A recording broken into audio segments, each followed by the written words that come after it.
지난달 18일 검찰로부터 내란 우두머리 혐의 피의자 윤석열 대통령 사건을 넘겨받았습니다. 윤 대통령은 내란죄 수사권이 없는 공수처의 수사가 불법이기 때문에 공수처에서 할 말은 없다는 입장을 유지해왔습니다. 구속 이후에도 공수처는 추가 대면 조사 시도를 거듭했지만 번번이 실패했습니다. 우리 공수처는 법 질서 테두리 내에서 최대한 노력하는 모습을 보이는 게 맞다고 생각합니다. 공수처는 또 윤 대통령에게 변호인을 제외하곤 가족 등도 접견할 수 없도록 하고 구치소에서 편지를 주고받는 것도 막았습니다. 현직 대통령인 만큼 옥중 영향력을 행사해 증거를 인멸할 가능성을 원천 차단하겠다는 취지입니다.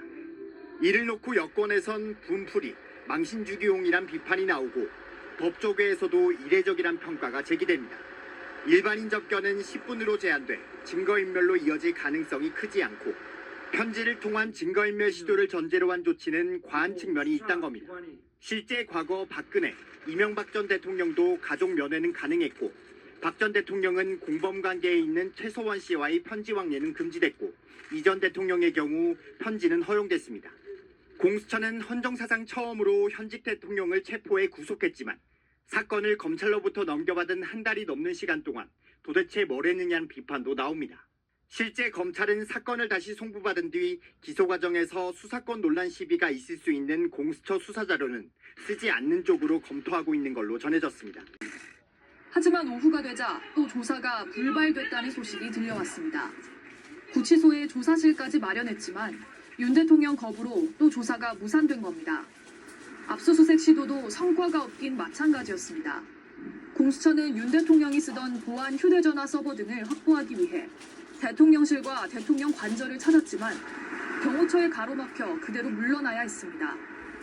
대면 조사도 증거 확보도 번번이 실패하며 보여주기식 수사 아니냐는 지적까지 나오고 있는데 문제는 공수처의 남은 시간이 그리 많지 않다는 겁니다.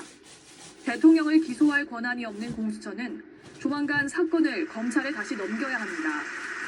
윤 대통령의 1차 구속기한, 그러니까 공수처가 사건을 갖고 있을 수 있는 기간을 오는 28일까지로 보고 있는데 공수처는 그 전까진 사건을 넘길 수 있도록 노력하겠다고 했습니다.